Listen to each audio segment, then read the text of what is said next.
Let me move on to a role that something rather that you are accused of, which is that, during your tenure, a number of black banks went under. And that, did you not overreact to this financial indiscipline within the financial sector?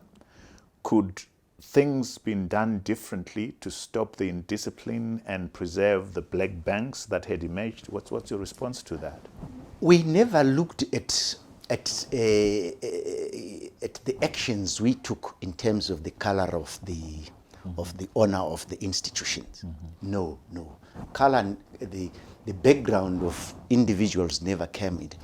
The role of the Reserve Bank was not to be a crash, to babysit and nurture people. We were dealing with depositors' funds. You needed to have schooled yourself in terms of how to look after them than to want to then learn.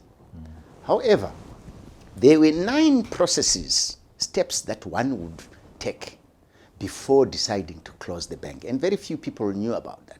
First, you send the inspectors.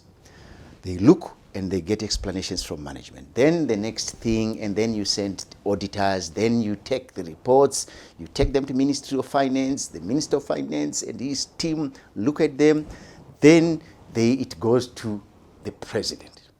The President would have the final say to say, okay, fine. Can you imagine a bank being closed without the President knowing, or Minister of Finance knowing, or your board not knowing? No, it wouldn't happen, because you are not an independent central bank. So it was collective responsibility on the part of the entire government to say, yes, they've gone overboard, take this action. There are a lot of others who were served, who actually could have gone under. With hindsight, I wouldn't say that we overreacted, because the one thing that has happened is there's been a one-sided accusation. If today I was to tell you the extent of indiscipline that some of the guys who are running around and making those accusations, what they did, people would lynch at them. Well, I don't know. So, I think I was shocked. I've read this book, but you read a book twice, 3 times, and you miss certain things. Yes. And the indiscipline that you outline here is shocking. People should have been in prison.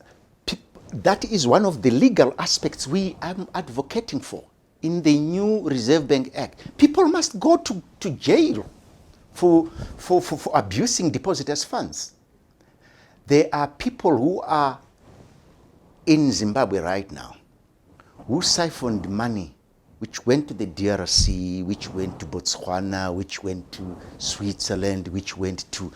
And when we tried to follow it up, South Africa and so forth, when we tried to follow it up, it was, Gono is after me, either on account of the fact that on ethnic basis, or on account of we grew up together and therefore or we had a run-in with girlfriends or something. Nothing. So you, in your conscience, you are absolutely have a clear conscience. You sleep well. You did the right thing. I did the right thing. In fact, if you were to get a governor who would have been more compassionate than me, I'll give you the world.